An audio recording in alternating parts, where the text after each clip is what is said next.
Welcome to all of you in this series. इस series में आपका स्वागत है। मैं इस सीरीज के थ्रू आपको मोस्ट इम्पोर्टेंट क्वेश्चन डिस्कस कर रहा हूँ जो ईच एंड एवरी टॉपिक पर बेस्ड होंगे एंड कॉन्सेप्चुअल क्वेश्चन होंगे, प्लस आपके लिए किसी भी एग्जाम की तैयारी के लिए बहुत ज़्यादा बेनिफिशियल रहेंगे, लाइक नीट जेई के एग्जाम के पॉइंट ऑफ व्यू से। तो लास्ट क्लास में मैंने क्वेश्चन नंबर 57 डिस्कस किया था, जो कि अच्छा क्वेश्चन था। इसका आंसर 36, इसका आंसर 24 मीटर आया था, जैसे कि आपने कैलकुलेट किया था। आज के इस वीडियो में मैं आपको क्वेश्चन नंबर 58 डिस्कस करूंगा। तो आइए स्टार्ट करते हैं। A car starts moving along a line first with acceleration a is equal to 5 meter per second starting from rest, then uniformly move करती है, finally deaccelerate at the same rate a जितने acceleration से accelerate हुई थी उतने acceleration से decelerate हो रही है, and come to rest. The total time of motion is 25 seconds. The average speed during the time is 20 meter per second. How long does particle move uniformly? कितने time के लिए पार्टिकल यूनिफॉर्मली उसने move किया होगा, मतलब uniform move कर रहा है ना आफ्टर एक्सेलरेशन, तो वो निकालना है मुझे। बहुत ही सीधा सा सवाल है। तो देखिए एक बार, सबसे पहले तो इसका वेलोसिटी टाइम करो ड्रॉ कर लेते हैं अपन। तो ऐसा कुछ ड्रॉ करेंगे। देखिए एक बार इधर, यहाँ पर जैसा क्वेश्चन बोलता जाता है वैसा वैसा करते जाते हैं। फर्स्ट क्या कर रहा है, स्टार्ट हो रहा है, तो इसका मतलब वेलोसिटी 0 ही होगी स्टार्टिंग के टाइम पर। एंड डी एक्सेलरेट करता है, एक्सेलरेट करता है 5 मीटर पर सेकंड की रेट से। तो देखिए एक बार, 5 मीटर पर सेकंड की रेट से एक्सेलरेट कर रहा है, ठीक है। फिर then move with uniform velocity से मूव करता है, ठीक है। Then move with uniform velocity and फिर डीएक्सेलरेट करता है सेम रेट से एंड रेस्ट पर आ जाता है। यहाँ से डीएक्सेलरेट करने लगे और रेस्ट पर आ गया, ठीक है। ए दे रखा है कितना, 5 metre per second square, and इसका जो बीटा है रिटार्डेशन वो भी कितना दे रखा है, -5 मीटर पर सेकंड स्क्वायर दे रखा है, ठीक है। एंड इसमें दे रखा है कि टोटल टाइम है यहाँ से लेकर यहाँ तक का, वो कितना है, वो है इसका 25 सेकंड।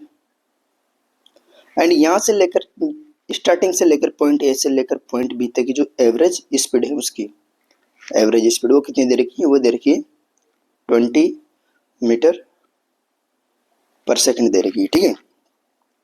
सपोज करते हैं कि पार्टिकल, अब इसको सॉल्यूशन करते हैं। सपोज करते हैं कि पार्टिकल t1 टाइम के लिए एक्सेलरेट होता है एंड किसी भी t टाइम के लिए ये पार्टिकल यूनिफॉर्मली मूव करता है एंड सेम रेट से डीएक्सेलरेट हो रहा है, तो ऑब्वियसली बात है इसको स्टॉप होने में टाइम भी सेम ही लगेगा जो एक्सेलरेशन के लिए लगा था। तो t1 टाइम के लिए एक्सेलरेट हुआ, t टाइम के लिए यूनिफॉर्मली मूव किया एंड t टाइम के लिए ये डीएक्सेलरेट हुआ, ठीक है। ये सब कुछ अपने लिए दिए गए। मेरे से इस क्वेश्चन में अपन से पूछा गया है कि इस t की वैल्यू, मतलब कितने टाइम के लिए पार्टिकल यूनिफॉर्मली मूव किया होगा, ठीक है। चलो मूव करते हैं, क्या नाम से कैलकुलेट करते हैं। तो इस टोटल जर्नी में इसने कितना टाइम लिया, 25 सेकंड। तो t1 plus t1 is equal to 25 second होगा। सबसे पहले तो t1 plus t1 is equal to 25 second, बोले तो 2t1 plus t is equal to 25 second. ये होगी इक्वेशन नंबर 1 ले लेते हैं। एंड इस वेलोसिटी टाइम कर्व का जो ग्राफ देगा मेरे को, वो क्या देगा, इसका एरिया की बात करना चाहूँ तो ये एरिया मुझे देगा इस पार्टिकल ने ट्रेवल की गई डिस्टेंस के बराबर होगा। ठीक है, डिस्प्लेसमेंट देगा वेलोसिटी तो, बट पार्टिकल अपनी डायरेक्शन चेंज नहीं कर रहा, तो distance is equal to displacement के इक्वल होगा। तो देखिए एक बार, और यदि मेरे से टोटल डिस्टेंस ट्रेवल की निकालनी हो तो यहाँ से अपन देख सकते हैं कैसे, कि पार्टिकल का टाइम दे रखा है, एवरेज स्पीड दे रखी है, तो अपन इसको डिस्टेंस निकाल सकते हैं। तो देखिए area VT curve is equal to distance travelled by object is equal to कितना हो जाएगा 20 into 25 which is equal to 500 metres, 500 metre के बराबर हो जाएगा। ठीक है, एरिया निकालते हैं। सबसे पहले इस वाले ट्रायंगल का एरिया, फिर इस रेक्टेंगल का एरिया एंड इस ट्रायंगल का एरिया। देखिए एक बार इधर, अब ये डिस्टेंस की बात कर रहा है तो यहाँ पर डिस्टेंस ऑलवेज पॉजिटिव क्वांटिटी होती है। तो देखिए एक बार यहाँ पर पहले वाले ट्रायंगल का एरिया कितना हो जाएगा, इसकी हाइट, तो यदि मुझे इसका एरिया निकालना है तो कितने बोल रहे ये वाले डिस्टेंस निकालने, तो सेकंड इक्वेशन का यूज कर सकता हूँ मैं, s is equal to u t plus half a t square. Same इसके लिए भी s is equal to u t plus half a t square का यूज कर सकता हूँ, और इसके लिए सिंपली मैं v इंटू टी यूज कर सकता हूँ। ठीक है, तो बात करते हैं। देखिए एक बार फर्स्ट वाले के लिए, हाफ स्टार्टिंग रेस्ट से स्टार्ट हो रहा है तो इनिशियल वेलोसिटी 0, हाफ एक्सेलरेशन कितना दे रखा है 5 दे रखा है, तो 5 इंटू टी1 का स्क्वायर प्लस इसकी कांस्टेंट वाले की बात करना चाहूँगा, तो कांस्टेंट वाले के लिए किससे मूव कर रहा होगा किससे मूव नहीं कर रहा होगा, इसकी वेलोसिटी आराम से निकाल सकते हैं, ये वाली वेलोसिटी v।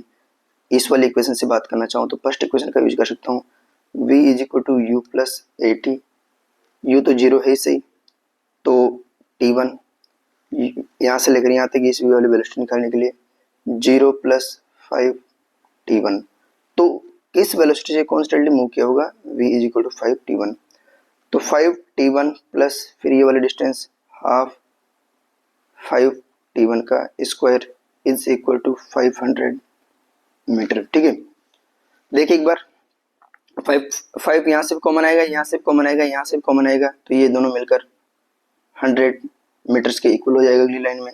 इसको ऐड करेंगे तो कितना हो जाएगा ये आफ्टर ऐड करने के बाद जो रहेगा, ऐड करने के बाद इसका जो भी रहेगा कितना हो जाएगा, देखिए ऐड करिए 2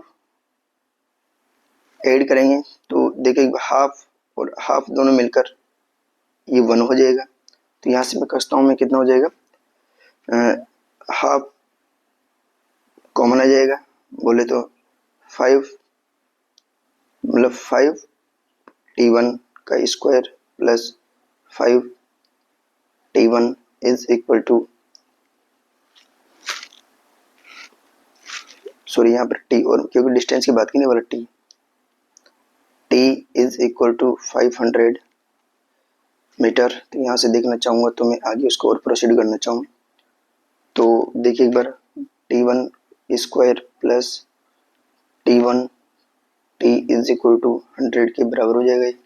ठीक है, ये 100 के इक्वल हो गए। एक इक्वेशन ये वाली है, यहाँ से देख सकते हैं अपन आराम से, 2t1 plus t is equal to 25 and t1 square t1 into t is equal to 100। After solution इन दोनों इक्वेशनों को सॉल्यूशन करेंगे। सोल्व करने के बाद क्या होगा, सोल्व करने के बाद जो इक्वेशन 1 और 2 से, फ्रॉम इक्वेशन 1 और 2 से क्या रख सकता हूँ मैं, इसके अंदर रखने पर इक्वेशन बनेगी टी1 स्क्वायर माइनस 25 टी1 plus 100 is equal to 0। Solve करेंगे इसको तो टी1 इज इक्वल टू 5 सेकेंड आएगा and T is equal to 15 second answer आएगा इसका। तो इसका मतलब मेरे से क्या पूछा गया था इस क्वेश्चन में पूछा गया था कि कितने सेकंड के लिए यूनिफॉर्मली मूव किया होगा, तो 15 सेकंड के लिए ये पार्टिकल यूनिफॉर्मली मूव किया होगा एंड एक्सेलरेट कितने सेकंड के लिए 5 सेकंड के लिए, डी एक्सेलरेट ऑल्सो 5 सेकंड के लिए, तो टोटल टाइम 25 निकल जाएगा। ठीक है, इस टाइप से इस क्वेश्चन को अपन अटेम्प्ट कर सकते हैं, बहुत ही सीधा सा क्वेश्चन था। नेक्स्ट मूव करते हैं नेक्स्ट क्वेश्चन पर। नेक्स्ट क्वेश्चन क्या दिया गया है, question number 59, A point initially at rest move along x-axis. Its acceleration varies with time as 6t plus 5 meter per second. If it starts from origin, then distance covered in 2 second. 2 second में कितने distance cover करेगा? देखिए acceleration दिया गया है मेरे लिए कितना 6t प्लस 5. तो मेरे और कहाँ से रेस्ट से स्टार्ट हुआ है तो इनिशियल वेलोसिटी भी कितनी रहेगी इसकी 0 होगी. फाइनल वेलोसिटी मान के चलते हैं v है और मुझे से क्या पूछी गई डिस्टेंस पूछी गई है. तो देखिए एक बार एक्सेलरेशन होता है dv upon dt is equal to a which is equal to 6t plus 5. तो dv is equal to 6t plus 5 into dt. दोनों साइड इंटीग्रेट करते हैं. सपोज करते हैं जब t इज इक्वल टू 0 था तब इसकी वेलोसिटी बोल रहा है स्टार्ट से रेस्ट हुआ है. किसी भी टाइम t पर मान सकता हूँ इसकी वेलोसिटी v हो जाती है. तो v is equal to 6t square by 2 plus 5t. तो यहाँ से v इज इक्वल टू कितना हो गया 3t स्क्वायर प्लस 5t. तो v हो जाएगा. अब मुझे डिस्टेंस निकालना है 2 सेकंड के अंदर. तो मैं अच्छी तरह से जानता हूँ डिस्टेंस क्या वेलोसिटी क्या होती है dx upon dt is equal to v which is 3t square plus 5t हो जाएगा. तो dx इज इक्वल टू कितना हो गया 3t square plus 5t dt के इक्वल हो जाएगा. तो बात करते हैं इसका इंटीग्रेशन करते हैं. जब t इज इक्वल टू 0 था तो पार्टिकल ओरिजिन से स्टार्ट हुआ था लिख रखा है. एंड किसी भी टाइम t बोले तो 2 सेकंड पर पार्टिकल x पोजीशन पर मूव कर गया. तो x is equal to 3t cube by 3 plus 5t square by 2. 0 से लेकर 2 after putting all the value आगे 2 cube plus 5 2 square by 2. Solution करते हैं 8 plus 10 which is equal to 18 metre. तो इसका आंसर कितना जाएगा इसका आंसर आ जाएगा 18 मीटर. बहुत ही सीधा सा क्वेश्चन था. इसके अंदर कुछ करना ही नहीं था. बहुत बेसिक से चलना था और आंसर निकल के आ जाता. ठीक है नेक्स्ट क्वेश्चन पर मूव करते हैं which is also important question number 60. A particle move in a straight line with a constant acceleration.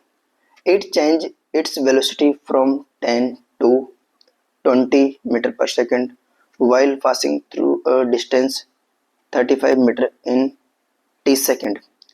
Find the value of t. कोई पार्टिकल मूव कर रहा है किस एक्सेलरेशन से किस 10 से इनिशियल वेलोसिटी 10 थी एंड फाइनल वेलोसिटी 20 हो जाती है. जब ये पार्टिकल पास करता है किससे 135 मीटर डिस्टेंस. तो टाइम की वैल्यू क्या होगी वो मुझे फाइंड आउट करनी है. ठीक है तो देखिए एक बार बहुत ही सीधा सा सवाल है. इसके अंदर कुछ करना ही नहीं है. बात करते हैं. मैं आपसे यदि यहाँ पर बात भी करना चाहूँ तो क्या बात कर सकते हैं. यदि मेरे को इसके एक्सेलरेशन की बात करनी है तो एक्सेलरेशन क्या हो सकता है. एक्सेलरेशन क्या होता है change in velocity divide by time. कितने टाइम में वेलोसिटी चेंज कर रहा है टी टाइम में. कहाँ से 10 से 20. तो इसका एक्सेलरेशन कितना हो गया 20 minus 10 divided by t which is equal to 10 divided by t. तो इस पार्टिकल का एक्सेलरेशन हो जाएगा. ठीक है और ये कितना इस टाइम में कितनी डिस्टेंस ट्रेवल कर रहा है. ये कर रहा है 135 मीटर एस. ठीक है तो मैं क्या करता हूँ मुझे टाइम निकालना है. तो सीधी सी बात है सेकंड इक्वेशन लगाता हूँ s is equal to u t plus half a t square. S की वैल्यू दी गई है 135. u दिया गया है u इनिशियल वेलोसिटी 10 है 10 into t plus half a की value 10 divided by t into t square. इस टी से टी कैंसिल आउट. तो 135 is equal to 10t plus 5t. 135 is equal to 15t. तो t इज इक्वल टू कितना हो गया t is equal to 9 second. तो answer क्या आ जाएगा इस क्वेश्चन का? 9 सेकेंड इसका आंसर होगा, जो कि बहुत ही सीधा सा क्वेश्चन था। अब नेक्स्ट क्वेश्चन पर अपन नेक्स्ट वीडियो में बात करेंगे। जब तक बाय।